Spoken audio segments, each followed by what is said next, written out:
Alright, so for today's little lesson, we're going to be going over 3.919, 3.19, which is the strategy of taking a word apart and then putting it back together to see if we can figure out how to decode a word by taking pieces off of it or adding pieces on and seeing which words we find in similar sounds.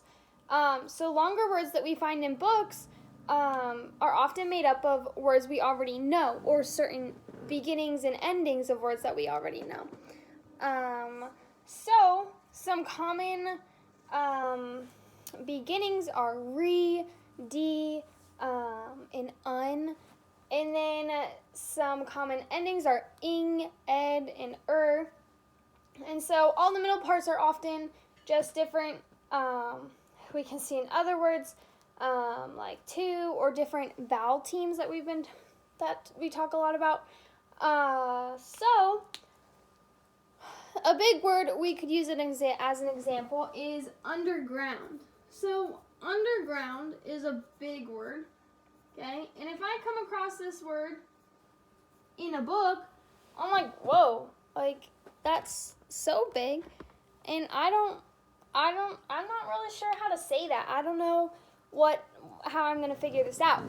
So what I'm going to do is what could we try to do? We could try to take the word apart. So what would be the first part that we see? The first part that we see is un, okay? So un is the first part that we see. And then the second part would be der, on, der, gr, And then we see the O and the U, which we know is a vowel team.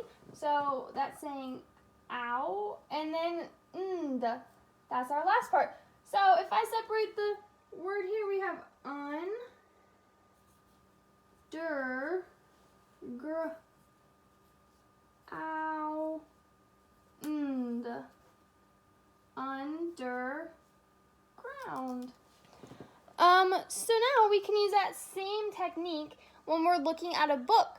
So when we come across words in a book that we don't really understand or that they're too big or we're not, I don't really know how to say that word, we can use this strategy. So we're going to take a look at the first couple pages of this really cool book called Alfie the Albino Alligator.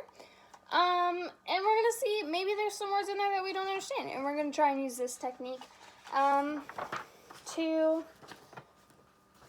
figure them out. Okay.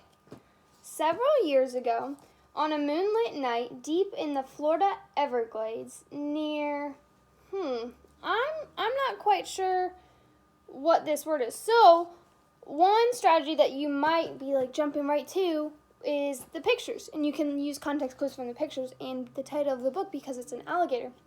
But I'm trying to sound out the words by just looking at the words. If these pictures and things weren't there, how would I do that? So I'm going to take this word here, and it's not going to erase very good, but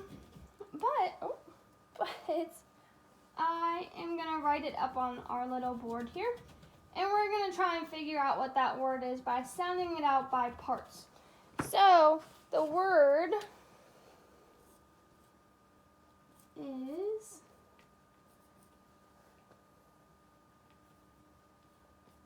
okay, so I know that it starts with an A.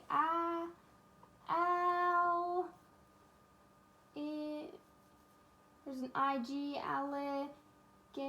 Oh, so that would be one because that's one sound. Gator. Okay, so if I took off this word, that says gator. Or even if I put these two words here, the last word is or. So I know that part of this big word is a smaller word that I already know, and it's or. And then I know this word up here is all. And so then if I add them together, alligator.